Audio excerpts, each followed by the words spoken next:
എല്ലാ വിദ്യാർത്ഥികൾക്കും പുതിയൊരു വീഡിയോയിലേക്ക് സ്വാഗതം. ഈ വർഷത്തെ +1 ഹയർ സെക്കൻഡറി അലോട്ട്മെൻറ്റ് ലഭിച്ച വിദ്യാർത്ഥികൾ, അതുപോലെ തന്നെ വൊക്കേഷണൽ ഹയർ സെക്കൻഡറി അലോട്ട്മെൻറ്റിൽ ഫസ്റ്റ് ഓപ്ഷൻ അലോട്ട്മെൻറ്റ് ലഭിച്ച വിദ്യാർത്ഥികൾക്ക് പെർമനൻറ്റ് അഡ്മിഷനാണോ ടെമ്പററി അഡ്മിഷനാണോ നേടേണ്ടതെന്നുള്ളത് പല വിദ്യാർത്ഥികളും ചോദിക്കുന്ന കാര്യമാണ്. അതുപോലെ തന്നെ അലോട്ട്മെൻറ്റ് ലഭിച്ച വിദ്യാർത്ഥികൾക്ക് അഡ്മിഷൻ നേടാനുള്ള ഡേറ്റ് എപ്പോഴാണ് എന്നുള്ളതും ഈ ഒരു വീഡിയോ വഴി മനസ്സിലാക്കാൻ സാധിക്കുന്നതായിരിക്കും. അപ്പോൾ പല വിദ്യാർത്ഥികളും ചോദിച്ച മറ്റൊരു കാര്യമായിരുന്നു, എനിക്ക് ട്രയൽ അലോട്ട്മെൻറ്റിൽ എനിക്ക് ഇഷ്ടപ്പെട്ട സ്കൂൾ കിട്ടി, ഫസ്റ്റ് അലോട്ട്മെൻറ്റിൽ എനിക്ക് ഇഷ്ടമില്ലാത്ത സ്കൂളും കോഴ്സുമാണ് കിട്ടിയത്, അങ്ങനെയെങ്കിൽ ട്രയൽ അലോട്ട്മെൻറ്റ് കിട്ടിയിട്ടുള്ള സ്കൂളിൽ അഡ്മിഷൻ നേടാൻ പറ്റുമോ എന്നുള്ളത്. അപ്പോൾ വിദ്യാർത്ഥികൾ ആദ്യം തന്നെ ശ്രദ്ധിക്കേണ്ടത്, നിങ്ങൾക്ക് അലോട്ട്മെൻറ്റ് കിട്ടിയിട്ടുണ്ടെങ്കിൽ വിദ്യാർത്ഥികൾക്ക് ഫസ്റ്റ് അലോട്ട്മെൻറ്റ് ലഭിച്ച സ്കൂളിൽ മാത്രമേ ജോയിൻ ചെയ്യാനായിട്ട്, അതായത് അഡ്മിഷൻ നേടാൻ പറ്റത്തുള്ളൂ. നിങ്ങളോട് ആദ്യം തന്നെ പറഞ്ഞിട്ടുണ്ടായിരുന്നു, ട്രയൽ അലോട്ട്മെൻറ്റ് എന്ന് പറയുന്നത് ജസ്റ്റ് അലോട്ട്മെൻറ്റ് പ്രോസസ്സ് കറക്റ്റായിട്ട് വർക്ക് ചെയ്യുന്നുണ്ടോ എന്ന് പരിശോധിക്കാൻ വേണ്ടിയിട്ടും നിങ്ങൾക്ക് അതുപോലെ ഏത് സ്കൂളിൽ അലോട്ട്മെൻറ്റ് കിട്ടാനാണ് സാധ്യത എന്നുള്ളത് നിങ്ങൾക്ക് മനസ്സിലാക്കുന്നതിന് വേണ്ടിയിട്ടും നടത്തുന്ന ഒരു താൽക്കാലിക അലോട്ട്മെൻറ്റാണ് ഈ ഒരു ട്രയൽ അലോട്ട്മെൻറ്റ് എന്ന് പറയുന്നത്. അപ്പോൾ അതുകൊണ്ട് തന്നെ നിങ്ങൾക്ക് ട്രയൽ അലോട്ട്മെൻറ്റ് കിട്ടിയത് കൊണ്ട് തന്നെ നിങ്ങൾക്ക് ആ ഒരു ട്രയൽ അലോട്ട്മെൻറ്റ് കിട്ടിയ സ്കൂളിൽ അഡ്മിഷൻ കിട്ടത്തില്ല. അപ്പോൾ അതുകൊണ്ട് തന്നെ ഫസ്റ്റ് അലോട്ട്മെൻറ്റിൽ നിങ്ങൾക്ക് എവിടെയാണോ, അതായത് ഇപ്പോൾ ഇന്ന് വന്നിട്ടുള്ള അലോട്ട്മെൻറ്റിൽ നിങ്ങൾക്ക് എവിടെയാണോ കിട്ടിയത് അവിടെയാണ് നിങ്ങൾക്ക് അഡ്മിഷൻ നേടാനായിട്ട് സാധിക്കത്തുള്ളൂ. അപ്പോൾ ആ ഒരു കാര്യം നിങ്ങൾ ശ്രദ്ധിക്കുക. അല്ലാതെ ട്രയൽ അലോട്ട്മെൻറ്റ് കിട്ടിയിട്ടുള്ള സ്കൂളിൽ പോയാൽ അഡ്മിഷൻ ഒന്നും തരത്തില്ല. അപ്പോൾ നിങ്ങൾ ഫസ്റ്റ് അലോട്ട്മെൻറ്റിൽ എവിടെയാണോ നിങ്ങൾക്ക് അലോട്ട്മെൻറ്റ് കിട്ടിയത് അവിടെ മാത്രമാണ് നിങ്ങൾക്ക് അഡ്മിഷൻ കിട്ടത്തുള്ളൂ. അപ്പോൾ ഇനി വിദ്യാർത്ഥികൾക്ക് ആരൊക്കെയാണ് ടെമ്പററി അഡ്മിഷൻ എടുക്കേണ്ടത്, അതുപോലെ ആർക്കൊക്കെയാണ് പെർമനൻറ്റ് അഡ്മിഷൻ നേടാൻ സാധിക്കുക എന്നുള്ള കാര്യം നമുക്ക് നോക്കാം. അപ്പോൾ ആദ്യം തന്നെ വിദ്യാർത്ഥികൾ ചെയ്യേണ്ട പ്രധാനപ്പെട്ട കാര്യം എന്ന് പറയുന്നത്, വിദ്യാർത്ഥികൾക്ക് നിങ്ങളിപ്പോൾ 10 ഓപ്ഷനാണ് കൊടുത്തതെന്ന് വിചാരിക്കാം. അപ്പോൾ ഈ ഒരു 10 ഓപ്ഷൻ എന്ന് പറയുന്നത് ഒരു 20 ഓപ്ഷൻസ് ഒക്കെ കൊടുത്ത് നിങ്ങൾക്ക് എക്സാമ്പിൾ പറയുകയാണെങ്കിൽ കുറച്ച് വീഡിയോ ലെങ്ത് ആവും. അപ്പോൾ അതുകൊണ്ടാണ്.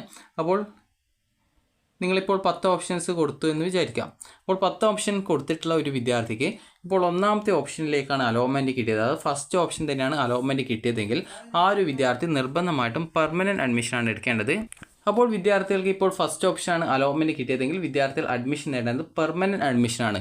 അതുപോലെ തന്നെ പെർമനൻറ്റ് അഡ്മിഷൻ എന്നതുകൊണ്ട് ഉദ്ദേശിക്കുന്നത് വിദ്യാർത്ഥികൾ നിങ്ങളുടെ സർട്ടിഫിക്കറ്റുകളും അതുപോലെ തന്നെ ഫീസും നൽകിക്കൊണ്ട് സ്കൂളിൽ നേടുന്ന അഡ്മിഷനാണ് പെർമനൻറ്റ് അഡ്മിഷൻ എന്ന് പറയുന്നത്.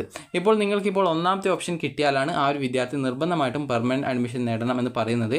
അതിന് കാരണം എന്ന് പറയുന്നത്, ഒന്നാമത്തെ ഓപ്ഷൻ്റെ മുകളിലായിട്ട് പിന്നീട് മറ്റൊരു ഓപ്ഷൻസ് ഇല്ലാത്തത് കൊണ്ടാണ് നിങ്ങൾ പെർമനൻറ്റ് അഡ്മിഷൻ എടുക്കണമെന്ന് പറയുന്നത്. അതുപോലെ തന്നെ നിങ്ങൾക്കിപ്പോൾ ഒന്നാമത്തെ ഓപ്ഷനല്ല രണ്ടാമത്തെ ഓപ്ഷനോ ഇതിന് താഴെയുള്ള 3, 4, 5, 6, 7, 8, 9, 10 ഇതിലേതെങ്കിലും ഓപ്ഷനാണ് കിട്ടിയിട്ടുള്ളത്, അതായത് ഒന്നാമത്തെ ഓപ്ഷൻ ഒഴികെയുള്ള ഏത് ഓപ്ഷൻ അലോട്ട്മെൻറ്റ് കിട്ടിയ വിദ്യാർത്ഥികൾക്കും വേണമെങ്കിൽ, അതായത് ആവശ്യമുണ്ടെങ്കിൽ നിങ്ങൾക്ക് പെർമനൻറ്റ് അഡ്മിഷൻ നേടാവുന്നതാണ്. അപ്പോൾ ഈ ഒരു ബാക്കിയുള്ള ഓപ്ഷൻസ് കിട്ടിയിട്ടുള്ള വിദ്യാർത്ഥികൾക്ക് ആവശ്യമെങ്കിൽ നിങ്ങൾക്ക് പെർമനൻറ്റ് അഡ്മിഷൻ നേടാവുന്നതാണ്. എന്നാൽ നിങ്ങൾ ശ്രദ്ധിക്കേണ്ടത്, നിങ്ങൾ ഈ ഒരു ഒന്നാമത്തെ ഓപ്ഷൻ അല്ലാതെ ഏതൊരു ഓപ്ഷൻ അലോട്ട്മെൻറ്റ് കിട്ടിയ വിദ്യാർത്ഥികളും പെർമനൻറ്റ് അഡ്മിഷൻ നേടുകയും അതിനുശേഷം, അതായത് നിങ്ങൾക്കിപ്പോൾ 7ാമത്തെ ഓപ്ഷനാണ് കിട്ടിയത്, 8ഉം 9ഉം ഓട്ടോമാറ്റിക്കലി 10 ഓട്ടോമാറ്റിക്കലി ഡിലീറ്റ് ആവും. പിന്നീടുള്ളത് 1 മുതൽ 6 വരെയുള്ള ഓപ്ഷനാണ്. നിങ്ങളിവിടെ പെർമനൻറ്റ് അഡ്മിഷൻ എടുത്തു കഴിഞ്ഞാലും നിങ്ങൾ ഹയർ ഓപ്ഷൻസ് ആയിട്ട് കുറച്ച് ഓപ്ഷൻസ് അവിടെ നിലനിർത്തിയിട്ടുണ്ട് എങ്കിൽ അടുത്ത സെക്കൻഡ് അലോട്ട്മെൻറ്റിൽ നിങ്ങളെ അലോട്ട്മെൻറ്റിലേക്ക് പരിഗണിക്കുകയും അതുപോലെ തന്നെ നിങ്ങൾക്ക് അലോട്ട്മെൻറ്റ് കിട്ടുകയാണെങ്കിൽ നിങ്ങൾ സ്കൂൾ മാറേണ്ടതായിട്ടും വരുന്നത് ആയിരിക്കും. അതുകൊണ്ട് തന്നെ നിങ്ങൾ ഈ ഒരു ഒന്നാമത്തെ ഓപ്ഷൻ ഒഴികെ മറ്റു ഓപ്ഷൻ അലോട്ട്മെൻറ്റ് കിട്ടിയ വിദ്യാർത്ഥികൾ പെർമനൻറ്റ് അഡ്മിഷനാണ് നേടുന്നത് എങ്കിലും നിങ്ങൾ ഹയർ ഓപ്ഷൻസ് ഏതെങ്കിലും വേണ്ട എന്നുണ്ടെങ്കിൽ അത് കൃത്യമായിട്ട് റിമൂവ് ചെയ്യേണ്ടതാണ്. അതിനായിട്ടുള്ള ആപ്ലിക്കേഷൻ ഫോം, അതായത് ഓപ്ഷൻ ക്യാൻസലേഷൻ ഫോം സ്കൂളിൽ നിന്ന് ലഭ്യമാകും. അപ്പോൾ സ്കൂളിൽ നിന്ന് വാങ്ങിച്ച് അത് ഫില്ല് ചെയ്ത് കൊടുത്താൽ മതിയാകും.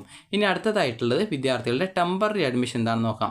ടെമ്പററി അഡ്മിഷൻ കൊണ്ട് ഉദ്ദേശിക്കുന്നത്, നിങ്ങളിപ്പോൾ 1 മുതൽ 10 വരെ ഓപ്ഷൻസ് കൊടുത്തു എന്ന് വിചാരിക്കാം. അപ്പോൾ അങ്ങനെയുള്ള വിദ്യാർത്ഥികളിൽ നിങ്ങൾക്ക് രണ്ടാമത്തെ ഓപ്ഷൻ മുതൽ ഇതിന് താഴോട്ടുള്ള നിങ്ങൾക്ക് ഏതൊക്കെ ഓപ്ഷനാണോ അലോട്ട്മെൻറ്റ് കിട്ടിയത്, ഏത് ഓപ്ഷൻ കിട്ടിയിട്ടുണ്ടെങ്കിലും നിങ്ങൾക്ക് ടെമ്പററി അഡ്മിഷൻ നേടാവുന്നതാണ്. ടെമ്പററി അഡ്മിഷൻ കൊണ്ട് ഉദ്ദേശിക്കുന്നത് വിദ്യാർത്ഥികൾ ഈ ഒരു പ്രത്യേകിച്ച് ഫീസും കാര്യങ്ങളൊന്നും, അതായത് ഒരു ഫീസും സ്കൂളിൽ കൊടുക്കേണ്ടതില്ല. നിങ്ങളുടെ എല്ലാവിധ ഡോക്യുമെൻസുകൾ, അതായത് നിങ്ങൾ അപേക്ഷയിൽ കൊടുത്തിട്ടുണ്ടായിരുന്ന റിസർവേഷൻസ്, അതുപോലെ bonus point, tie break, club certificates, അതുപോലെ SSLC സർട്ടിഫിക്കറ്റ് കിട്ടാത്ത വിദ്യാർത്ഥികൾ SSLCയുടെ റിസൾട്ടിൻ്റെ പ്രിൻ്റ് ഔട്ട് കൊടുത്താൽ മതി. അതുപോലെ TC, സ്വഭാവ സർട്ടിഫിക്കറ്റ്, അതുപോലെ മറ്റെന്തെങ്കിലും സർട്ടിഫിക്കറ്റുകൾ ഉണ്ടെങ്കിൽ ആ ഒരു സർട്ടിഫിക്കറ്റുകൾ എന്നിവ മാത്രം നൽകിയാൽ മതി. ടെമ്പററി അഡ്മിഷൻ പ്രത്യേകിച്ച് ഫീസും കാര്യങ്ങളൊന്നും ഇല്ല. നിങ്ങൾക്ക് രണ്ടാമത്തെ ഓപ്ഷനാണ് അലോട്ട്മെൻറ്റ് കിട്ടിയത് അല്ലെങ്കിൽ അതിന് താഴെയുള്ള മറ്റേതെങ്കിലും ഓപ്ഷനാണ് അലോട്ട്മെൻറ്റ് കിട്ടിയതെങ്കിൽ വിദ്യാർത്ഥികൾക്ക് ടെമ്പററി അഡ്മിഷൻ നേടാവുന്നതാണ്. ഒന്നാമത്തെ ഓപ്ഷൻ കിട്ടുന്ന വിദ്യാർത്ഥികൾ നിർബന്ധമായിട്ടും പെർമനൻറ്റ് അഡ്മിഷൻ നേടണം. പെർമനൻറ്റ് അഡ്മിഷൻ ഒന്നാമത്തെ ഓപ്ഷൻ അലോട്ട്മെൻറ്റ് കിട്ടിയ വിദ്യാർത്ഥികൾ നേടിയിട്ടില്ലെങ്കിൽ അലോട്ട്മെൻറ്റ് പ്രോസസ്സിൽ നിന്ന് പുറത്താക്കുന്നതായിരിക്കും.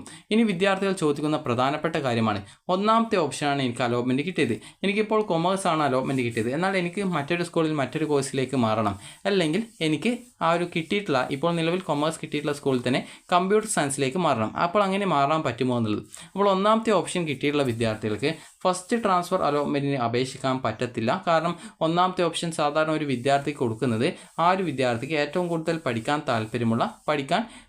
താല്പര്യമുള്ള സ്കൂളിലും അതുപോലെ തന്നെ കോഴ്സിലുമായിരിക്കും വിദ്യാർത്ഥി ഫസ്റ്റ് ഓപ്ഷൻസ് കൊടുത്തിട്ടുണ്ടാവുക. അതേസമയം നിങ്ങൾക്ക് ഒന്നാമത്തെ ട്രാൻസ്ഫറിൽ അപേക്ഷിക്കാൻ പറ്റത്തില്ല എന്ന് മാത്രമേ ഉള്ളൂ. രണ്ടാമത്തെ ട്രാൻസ്ഫർ അലോട്ട്മെൻറ്റ് വരുന്ന സമയത്ത് ഒന്നാമത്തെ ഓപ്ഷൻ ലഭിച്ച വിദ്യാർത്ഥികൾക്ക് അഡ്മിഷൻ നേടാനായിട്ട് അഡ്മിഷനുള്ള ട്രാൻസ്ഫറിന് അപേക്ഷിച്ച് സ്കൂൾ മാറുന്നതിനായിട്ട് അല്ലെങ്കിൽ കോഴ്സ് മാറുന്നതിനായിട്ട് സാധിക്കുന്നതായിരിക്കും.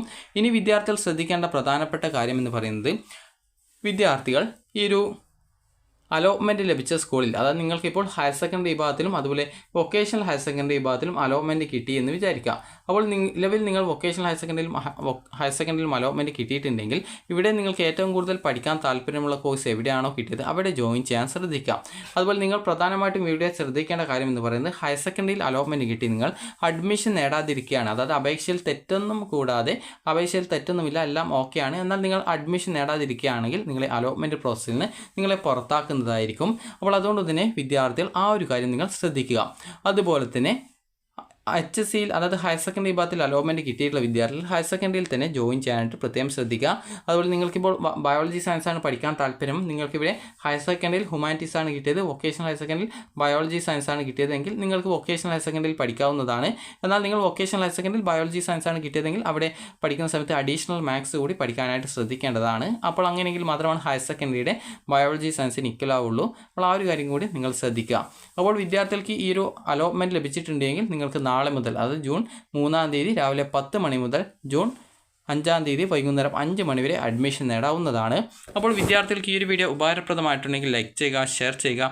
Thank you for watching.